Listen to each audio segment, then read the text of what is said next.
আজকে বানাবো মেথি শাকের পরোটা। আর মেথি শাকের ডগা দিয়ে শাকগুলো নিয়ে ছোট ছোট করে কেটে নেব।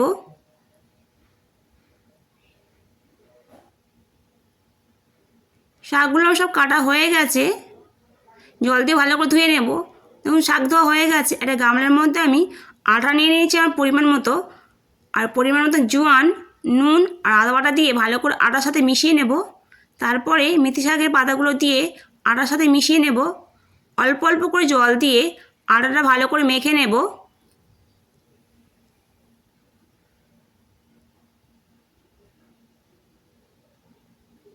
দেখুন ডো বানানো হয়ে গেছে।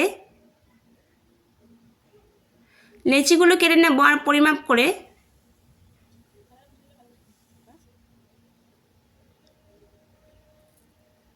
লেচি কাটা হয়ে গেছে। পরোটায় বেলে পরোটা ভেজে নেব।